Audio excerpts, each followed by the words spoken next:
Gregory Shepard, an entrepreneur who's built and sold 12 businesses, a recipient of 4 private equity awards, TEDx speaker, and Forbes author. This is the Boss Podcast with Gregory Shepard. Welcome back to the second part of my discussion with Bill Caskey, the author of Same Game, New Rules. Bill, I'd love to dig in deeper to your book. Talk to me about the concept of inner game. What exactly does that mean? When the book was written, we are unable to use the term inner game anymore because it was made famous by a guy named Timothy Galway, who wrote a book called The Inner Game of Tennis. And he threatened to, I shouldn't get into this, but he threatened us and he said, look, keep it in the book, but don't talk about inner game anymore because I own the inner game. And at the time I'm thinking, no, you don't. You don't own the inner game. That's a word. You didn't make that up. Everybody talks about it.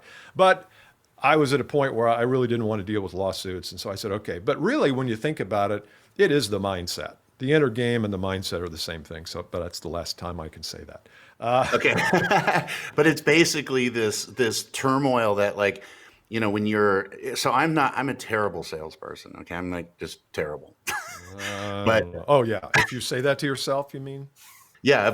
If I get into a situation where I feel like I'm, I don't have the strong cards, or I don't have the leverage or something like that, I tend to internally kind of, sort of like the dog that rolls on its back and it goes, can you just pet me? For a minute.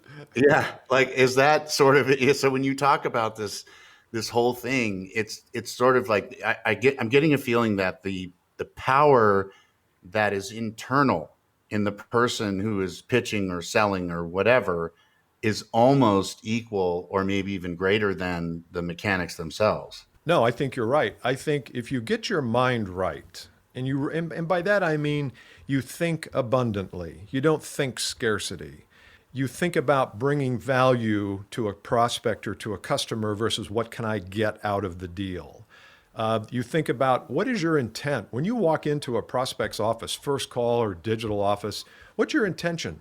Is your intention to land the deal? Because if it is, it's going to show through and people will resist that. So the 3 major areas of mindset shift are what's your intent, what's your point of view of the world? Is it abundant or is it scarce? And then what are you there to do? How do you bring value to somebody? And if we can get good at that, then guess what? Almost any technique opens up for you. You can use a plethora, I haven't used that word in years, a plethora of techniques and mechanics and language.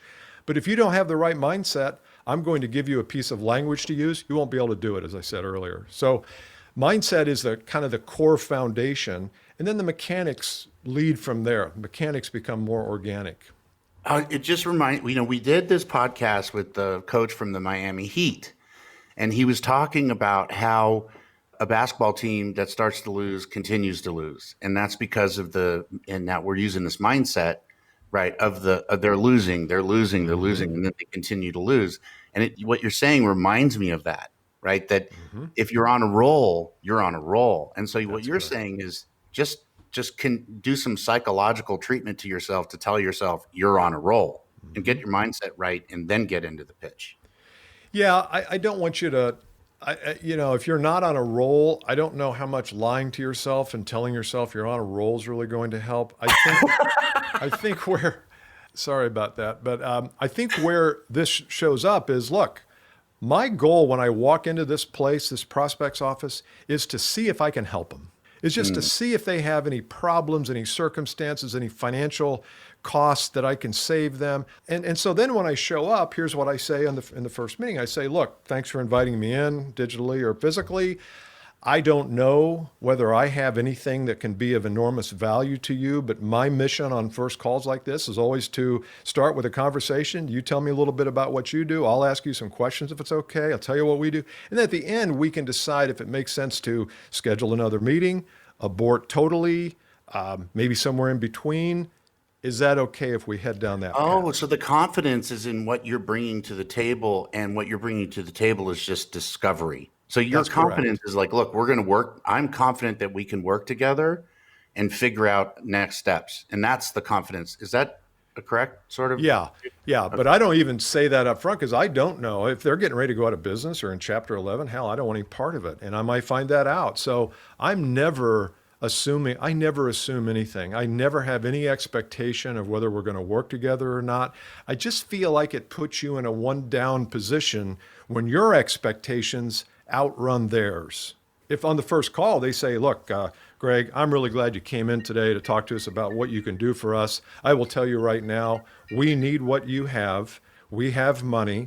I've heard how awesome you are. So let's just figure out a way to work together. Well, if you say that, I'm probably not going to go through any questioning. I'm probably just going to say, okay, well, let's talk about how we get started. But usually that's not the case. Usually people are a little bit more reluctant, a little more conservative, judicious. Well, Greg, I've heard you're good, but let's see what you got. Mm-hmm. And so then that's when I don't want to have any expectation because I don't want to be attached to my own expectations, which may not even be legit. Mm-hmm. Yeah, this is really cool. This is actually very useful. I'm going to refer you some of my portfolio companies. I appreciate it. Yeah, no, I mean, for real. I've got two in mind right now. I wanted to talk to you a little bit about the importance of building your personal brand as a sales professional. And if you could sort of unpack that a little bit and kind of help people understand how do they go about this? And why? Yeah, and what are these next steps in delivering insistible, irresistible messages and all that stuff that you talk about in the book? Yeah, personal branding is something that I've been talking about / harping on for about 3 or 4 years. And I think we all, and my focus is on business to business sales teams, not business to consumer. So my focus is at higher levels where there's complex sales, multiple decision makers, that kind of thing.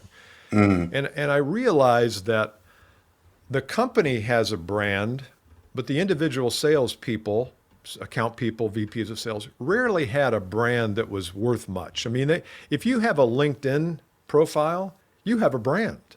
Now, you may not spend much time on your LinkedIn profile. You may have just thrown it up one day during a seminar and they said, hey, you got to have one by the time you walk out of here. So you just put some crap up there.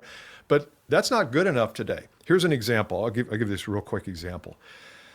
I've got a person who's in my membership group. It's called the 2X Academy, and he is a buyer. For some reason, he wanted to learn how to sell, but he's a buyer for a Fortune 1000 company. I know who it is. I wouldn't say it because I wouldn't want to, anything. Just it's anonymous. Right, I get it. But he said, Bill, I get calls from sales. He's in purchasing. I get calls from salespeople and emails 5 times a week. Just like you get deals, Greg, he gets calls from, because everybody wants to sell to them. He said, here's my process. I go to their LinkedIn page. If they're with a company that I'm familiar with, I go to their LinkedIn page. I look and I'm looking for, can they bring value to me? If they can, I will see them. But he said, here's the deal. 95% of the people's LinkedIn pages contains nothing that would indicate to me that they can bring value to me. No video, no content, no articles they've posted. He said, I want people who have published something so that I can say, you know what? This dude knows what he or she is talking about, dudette. So we need to have them in. He says 95% of the time, people just have the same old crap on their LinkedIn page. So my recommendation, if you're interested in a personal brand approach, is shore up your LinkedIn page, get your banner so that it doesn't just have a default blue banner with all the atoms on it or whatever LinkedIn's using today. Spend some time on that, maybe even spend some money, and then publish. Create something once a week. And one of the suggestions I always make to people, think about the first 5 questions a prospect would ask you once you sit down with them. What would be the first 5 top of the funnel questions? And just go through, and I would say your first article should be the top 5 questions we get on X product. And just go through them, because now you can take that article and you can even send the prospect a link before you meet. You might say, hey, Greg, I know we're meeting next Tuesday on Zoom. Here's an article I wrote recently that might help you see some of the questions that I get typically, and we can talk more about these. Here's the link. So now guess what? You're a published author. You've got something of value. You're starting to seed the ground that you're both going to walk on here in the meeting with ideas and questions and answers. And it's a whole lot better than sending a brochure, a whole lot better. So I want to ask you another question. So, they have this, you've heard of this push or pull selling, right? So pull them versus push them. Mm-hmm. And I read, and this is emphasized highly, that you discovered, that the best way to sell was not to sell. Mm-hmm. So what does that even mean? I mean, a lot of people are like, familiar with that. I'm not familiar with that system. I thought you were talking about it's easier to sell if the customer is calling you asking to buy. It doesn't require a whole lot of skill there. So that's what I think personal branding does, is it creates a situation where people are seeing you, they're hearing you, they're reading you. And at some point a need comes up, or they've watched, maybe they've listened to your podcast, Greg, for a period of time, and then they send it to their CEO and say, you know what? You need to get a hold of Greg. I know we're looking for some seed cap, investment capital, whatever. You need to get a hold of Greg. That's what Greg does. He's a great podcast host, and boom, you're in, or at least you have an opportunity. Mm-hmm. But if you're not publishing the podcast, if you're just waiting and sending out weird emails and doing all the stuff that we did back in the 90s, you're not brand building. You're just not brand building. So that's why I think it's important that if you're an entrepreneur and you've got a couple of B2B salespeople in your team, get them to start building their personal brand. We're not talking about in lieu of the company brand. I'm talking about in addition to. Oh, okay. I was going to ask you because, you hear people talking about, sales is dead and now it's all about demand generation. And demand generation is creating content, which is exactly what you're talking about. And I was like, are you talking about creating content for the business or for yourself? You're saying both. Yeah, I'm saying primarily for your own brand. Mm-hmm. I've got a client up in Canada, Rogers Telecommunications, and they're a big telecom company. And we had this program we did last year called Prospecting for Success. And one of the things I recommended to all these 1,200 salespeople was you need to start creating content. And of course, what comes up immediately is, oh no, wait a minute. We've been asked by our corporate marketing people not to create our own content because we create content at the corporate level, videos, audios, whatever. They want us to use that. To which I say, you can do both. You can shoot a video on LinkedIn and say, hey, Bob Smith with Rogers, we published an article last week. I think you really need to see. It's about the tech change coming, about COVID, blah, blah, blah. I'll put the link in the feed below. Hope you enjoy it. By the way, let me know what you think of it.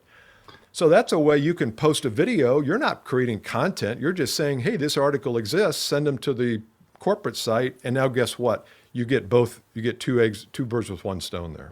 And lastly, I just want to make sure that everybody has the ability to get in touch with you. If somebody wants to get in touch with you, how would they get in touch with you? Well, thanks for having me on. First off, Greg, I appreciate it a lot. If somebody wants to reach out, connect, or consume some of the content, best place to go, BillCaskey.com. There's a YouTube channel that's accessible from there and my LinkedIn feed, and that's probably the best place to go. So thank you so much for having me on. It's been really, really enjoyable. You're a good interviewer, and I really appreciate the questions that you had. If you want to reach out to Bill Caskey or find out more information about him, you can go to BillCaskey.com. And feel free to reach out to me on LinkedIn. Until next time, namaste, my friends. Learn more about the Boss Business Operating Support System at BossStartupScience.com. Or you can reach Gregory Shepard at GregoryShepard.com. This has been a production of Forbes Books.